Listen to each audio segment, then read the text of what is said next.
الشيطان الرجيم بسم الله الرحمن الرحيم. Coba kita renungkan, kalau dalam hidup kita selama ini kita punya masalah, sepertinya kita masih kurang baik. Karena kalau kita ada masalah, pasti masalah itu muncul dari keburukan-keburukan kita. Bisa keburukan hari ini, bisa keburukan kita yang di masa lalu. Nggak mungkin karena kebaikan, pasti keburukan. Keburukan hari ini atau keburukan kita di masa lalu. Tinggal kita mengevaluasi keburukan itu. List kesalahan kita yang harus kita perhatikan, bukan list kebaikan. Lalu kita coba renungkan, kayaknya saya masih kurang baik nih. Ayo tingkatkan lagi kebaikan kita. Hubungan dengan Allah perbaikin lagi. Datang ke rumah Allah seringin lagi. Terutama di prime time. Apa prime time-nya? Subuh. Itu waktu favorit tuh. Mengangkat kedua tangan lebih lama lagi. Terutama di waktu yang Allah sendiri turun ke langit dunia. Udah gitu Allah bertanya, hal min dhi hajah, hal min taib. Ada enggak hambaku yang butuh sesuatu biar aku kasih? Ya Allah butuh. Allah tahu kan butuhnya apa? Ya tahu kamu, kalau kamu mah pasti jodoh, nggak mungkin yang lain. Kok Allah tahu? Jomblo. Apa sih masalah jomblo yang paling utama selain itu kan? Kita mah boleh lapar, kita boleh lapar perut, kita boleh nggak jelas hidupnya, tapi hati harus terisi ya. Kalau itu udah ada, nggak makan juga nggak masalah. Yang penting siangnya makan, paginya doang yang enggak gitu. Nah ini teman-teman artinya kita coba perbaiki lagi hubungan kita dengan Allah. Dan jangan pernah ragu bahwa hubungan kita kalau semakin baik dengan Allah, hidup kita susah itu nggak ada. Nggak ada pasangannya kayak gitu tuh nggak. Makin baik hubungan kita dengan Allah, hidup kita makin mudah. Makanya ini sekedar inspirasi aja, saya baru juga dapat sharing dari seorang teman tadi. Beliau cerita dulu sebelum hijrah di sebuah pekerjaan yang gak halal, beliau ngerasa hidup beliau penghasilannya tuh kayak lancar gitu, banyak, untung besar segala macam. Tapi setelah beliau hijrah, beliau ngerasa sekarang kenapa kok penghasilan saya jadi kayak berkurang Ustadz. Jadi malah susah, finansial saya tuh bermasalah Ustadz. Saya tanya, dulu sebelum hijrah emang ada masalah apa? Masalahnya sih saya punya hutang 47 miliar. Makanya saya hijrah. Tapi setelah saya hijrah kok saya penghasilannya jadi susah Ustaz, nggak kayak dulu lancar. Saya balik tanya, memangnya dulu Bapak bagaimana disebut penghasilan lancar sementara hutangnya 47 miliar?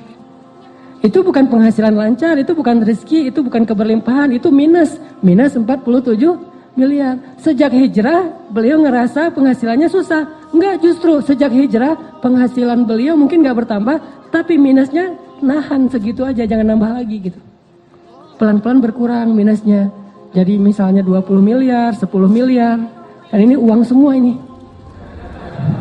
Saya juga kaget, 47 miliar, langsung berhitung gitu. Beli kerupuk berapa misalnya, beli bakso, lumayan banyak kan ya. Orang sering salah paham, dia ngerasa bahwa dulu sebelum hijrah lancar, padahal nggak lancar penghasilannya, lancar hutangnya.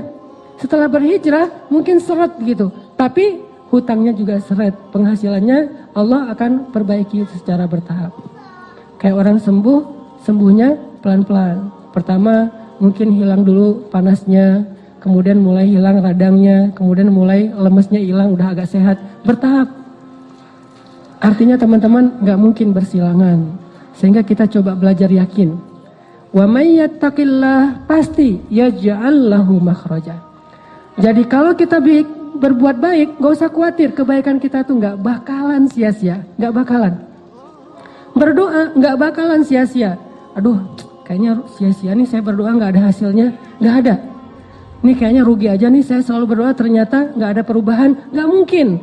Doa itu ibadah. Dan gak mungkin ibadah itu ngerugiin kita tuh gak mungkin. Terus mana hasilnya? Mungkin kita belum paham tentang fikih doa. Belum paham bukan tentang tata cara doanya. hikmah bagaimana cara Allah mengabulkan doa. Dikabulkan pasti, kalau nggak ada penghalang. Mungkin salah satu penghalang doa yang dikabulkan kan makanan yang tidak halal kan ya, salah satunya nih.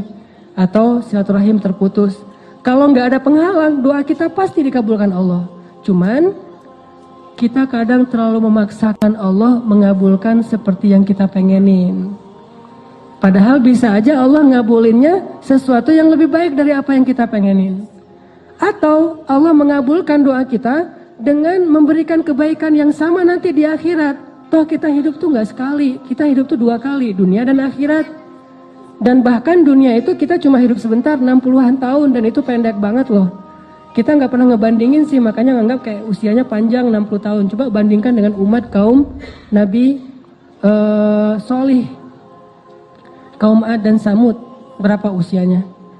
Rata-rata 1500 tahun, 2000 tahun. Nabi Nuh dakwahnya doang 950 tahun. Usianya lebih dari itu. Sehingga dulu ada ibu-ibu ya, lagi nangis di atas kuburan anaknya. Anaknya meninggal ABG gitu. ABG meninggal, SMA juga belum lulus gitu, meninggal. Entah tabrakan, entah apa gitu. Meninggal, ibunya nangis di atas kuburan. Nah, kasihan kamu ya, meninggal muda, belum sempat menikmati hidup, gitu-gitu deh, merintih, meratap. Lewat seorang ulama di zaman itu, umat Nabi Solih. Ibu, kenapa menangis? Ini anak saya meninggal muda, kasihan. Emang usia berapa dia meninggal? Masih ABG. Berapa? 300 tahun. 300 tahun ABG coba. Terus ulama ini bilang, wah ibu, bersyukurlah dikasih usia 300 tahun, karena nanti akan muncul suatu generasi, suatu umat yang usianya hanya 60 tahun. Ibu ini kaget, hah manusia 60 tahun? Gak salah tuh. Kita 60 tahun tuh udah lama loh. Bagi mereka 60 tahun itu gak ada apa-apanya. Sampai ibu itu mengatakan, kalau saya cuma dikasih usia 60 tahun, bakalan saya pakai itu seumur hidup saya hanya dengan 1 kali sujud. Bayangin sujudnya aja 60 tahun. Kita sujud panjang dikit, gak bangun-bangun, ketiduran kan. Sholat imamnya baca agak panjang dikit, berdiri sebelah kaki. Aduh pegel sebelah gantian gitu. Kayak orang sholat tarawih agak panjang dikit kan mulai batuk pojok sana, bersin pojok sana. Wah ada aja, tiba-tiba banyak sakitnya. Umat Nabi Solih ibadahnya sujudnya doang 60 tahun.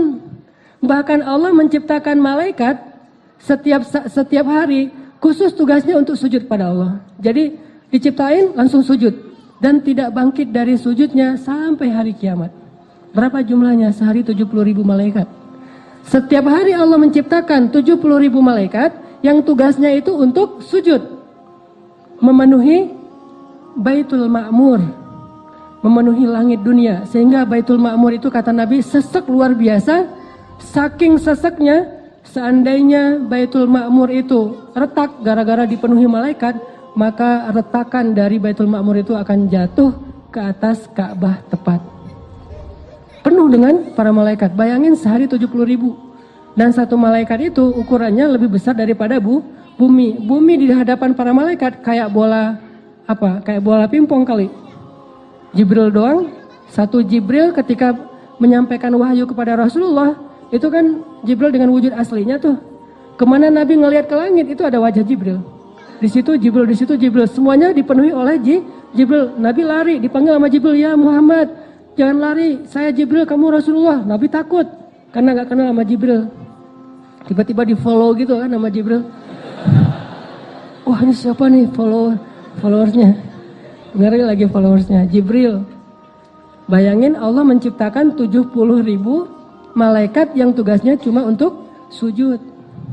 Jadi artinya kita hidup itu nggak cuma di dunia, kita hidup 2 kali, dunia dan akhirat.